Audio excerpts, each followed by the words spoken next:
Welcome back. Topic 3, thermal resistance in series or in parallel. A, resistance in series. First, the physical setup. On the left, it is an electrical loop with two resistors in series. The current in the loop is constant, which is defined as I total. On the right, it is a thermal plane wall with conduction heat flow going through the thickness of the wall and convection on side between solid surface and moving fluid. The first law states heat in equals heat out, which is constant and defined as Q total. Second, circuit. We can draw electrical circuit with two resistors in series. Similarly, we can draw thermal circuit. We start with T1, the heat flow going through one resistance reaching T2, then it going through another resistance, then reaching T infinity 2. Third condition for resistance in series. We define that if the current going through each resistance is the same, then those resistances are in series. As a result, the constant current can be calculated from the equation of voltage difference divided by the summation of all resistance. Similarly, we define that if the heat flow rate going through each thermal resistance is the same, then those resistance are in series. As a result, the constant heat rate can be calculated from the equation of temperature difference divided by the summation of all the thermal resistance in between these two temperatures. B, resistance in parallel. First, the physical setup. On the left, it is an electrical loop with two resistors in parallel. On the right, it is a thermal plane wall with conduction heat flow inside and convection flow and radiation heat flow on side and in parallel. Second, circuit. We can draw electrical circuit with the two resistance in parallel. Similarly, we can draw thermal circuit. We start with temperature T1, the heat flow going through one resistance, and then reaching T2, then some of heat flow going through convection resistance reaching T infinity, rest of heat flow going through radiation resistance reaching T surrounding. Third, condition for resistance in parallel. We define that if the total current is the summation of the current going through each resistance, then those resistances are in parallel. Similarly, we define that if the total heat flow rate is the summation of heat flow rate going through each thermal resistance, then those resistances are in parallel. See, let's do example 3-3. We have a steady heat rate through a tube wall. Inside fluid is at higher temperature. Outside fluid is at a lower temperature. As a result, heat flow always from high temperature location to the lower temperature location. The tube wall has thermal conductivity K, inner radius R1, outer radius R2, and length L. Therefore, it is easy to calculate the tube wall side surface for the inner surface and outer surface.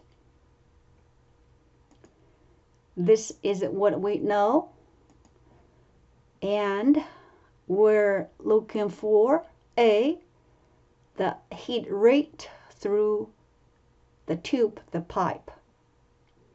Q, B, the heat rate per unit length, and C, the temperature T1.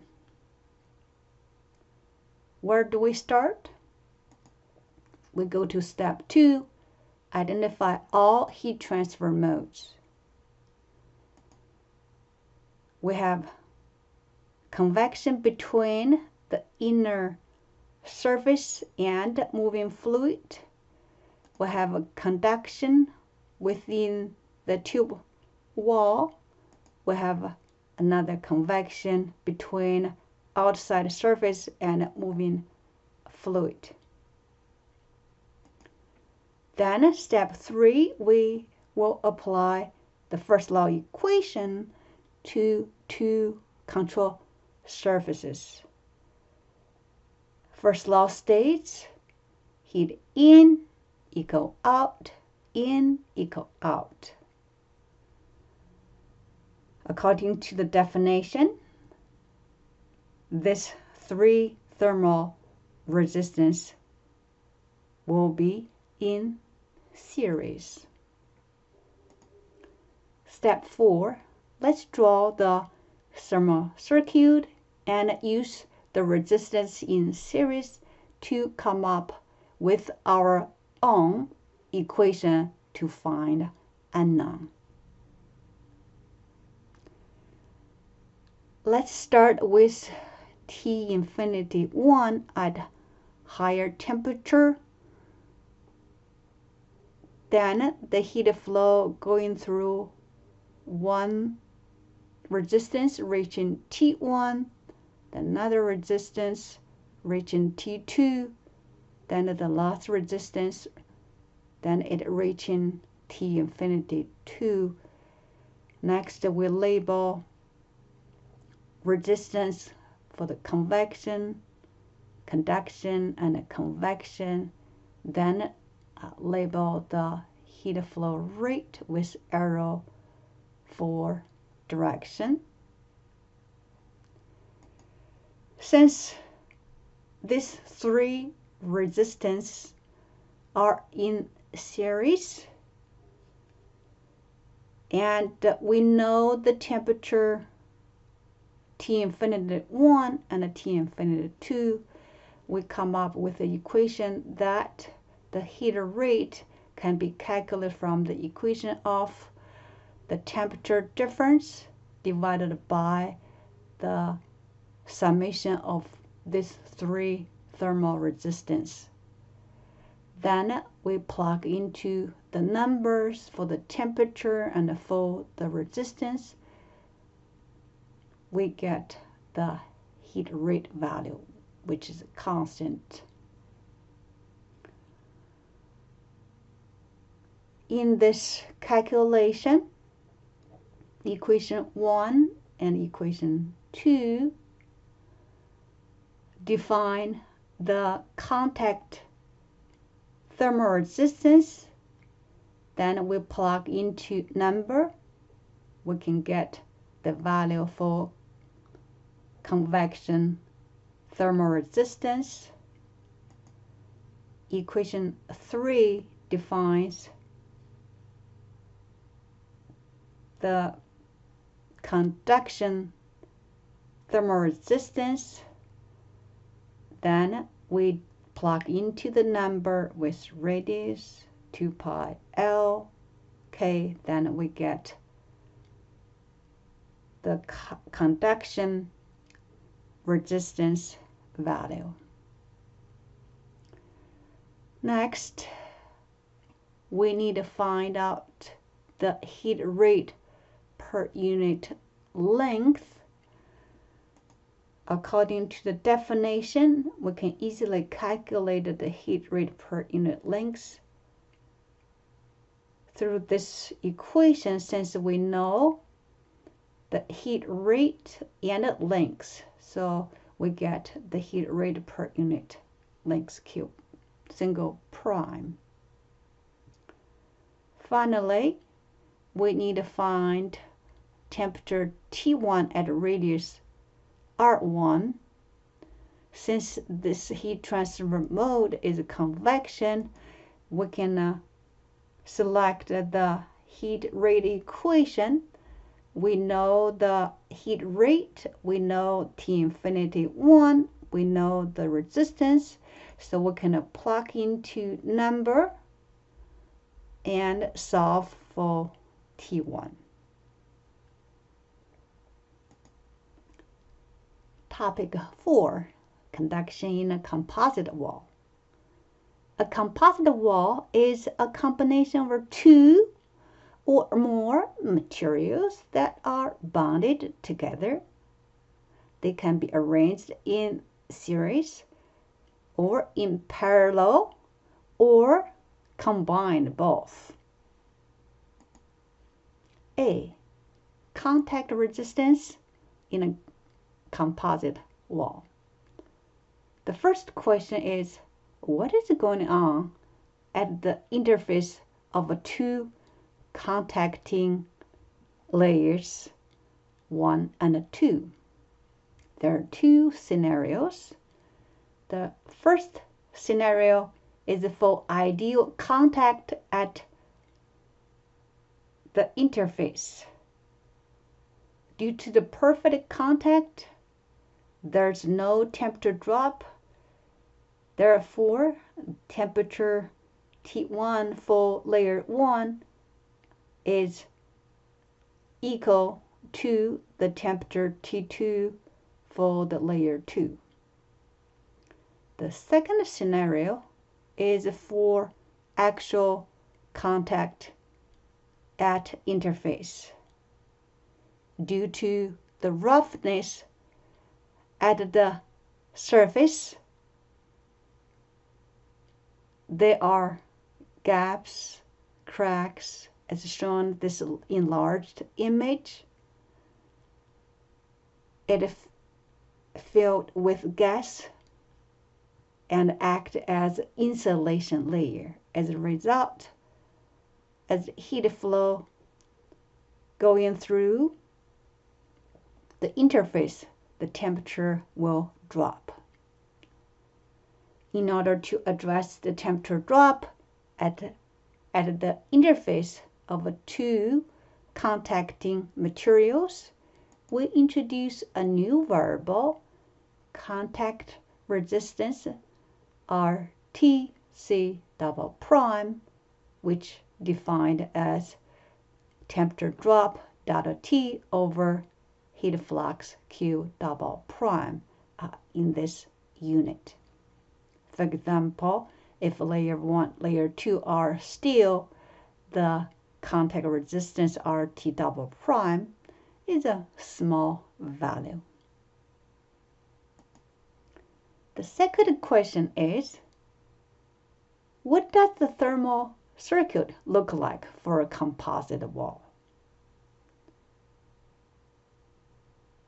First, for our ideal thermal contact, we can draw the thermal circuit. We start with the temperature T left, the heat flow going through the conduction resistance reaching T1, which is a T2. Then again going through the second conduction resistance and then reaching T right. Second, for actual thermal contact at a resistance, we can draw the thermal circuit.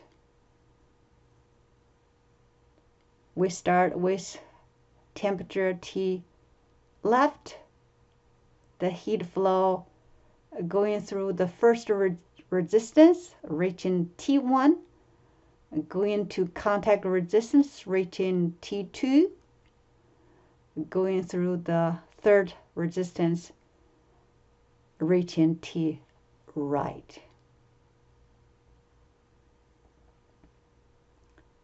The third question is, if you look at a contact resistance RTC double prime